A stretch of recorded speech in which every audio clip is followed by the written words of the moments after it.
Sud Radio et vous, on parle ce matin de la GPA, c'est la gestation pour autrui. Elle est interdite en France, mais autorisée dans certains pays européens. Des Français d'ailleurs s'y rendent pour en bénéficier. Mais un enfant né par GPA à l'étranger peut-il être reconnu en France? Question posée ce matin à notre experte, l'avocate en droit des familles et des successions, maître Justine Fontana. Bonjour maître.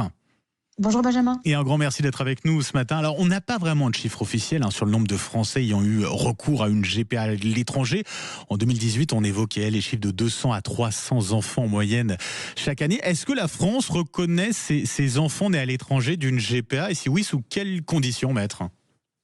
C'était long et contraignant, mais à force de condamnation par la CEDH, la France a été contrainte de reconnaître la filiation d'un enfant né d'une GPA à l'étranger.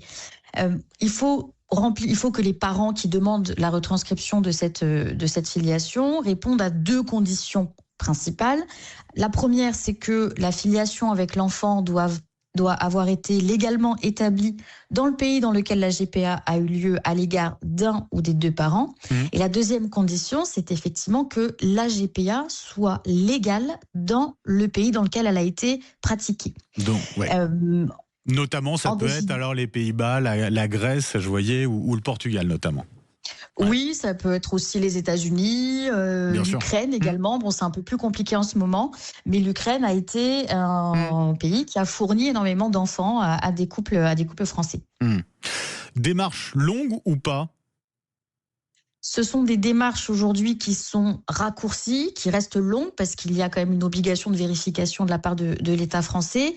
En réalité, maintenant, en fonction en fait, si vous voulez, ça va dépendre si la filiation a été établie à l'égard des deux parents ou à l'égard d'un des parents.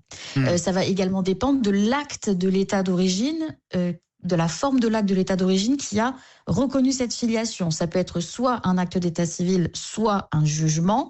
Et donc, si c'est un acte d'état civil, il n'y a pas de difficulté. Il faut envoyer cet acte avec un certain nombre d'autres pièces au service de l'état civil à Nantes pour que la retranscription soit effectuée. Et si c'est un jugement, il va falloir demander une décision d'exéquatur en France pour justement que cette retranscription puisse avoir lieu. Si la filiation a été établie à l'égard d'un des deux parents, donc le parent à l'égard duquel la filiation a été établie se conforme au précédent processus, mais l'autre parent devra passer par une procédure d'adoption plénière.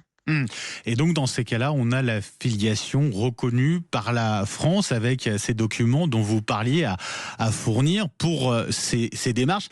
Aujourd'hui, on a une majorité de Français qui se disent favorables à la GPA. Ça reste une pratique qui est interdite en France. Vous avez parlé, maître, de la CEDH, la Cour européenne des droits de l'homme.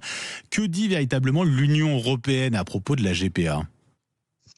Alors, la France a été condamnée 3 fois par la CEDH. La dernière condamnation date de 2017. Ce qui était reproché à chaque fois à l'État français, c'était de ne pas respecter les dispositions de l'article 8 de la CEDH, qui est donc le droit à la vie privée et familiale. Il y a aussi des décisions qui ont mis en avant la Convention internationale des droits de l'enfant sur l'intérêt supérieur de l'enfant.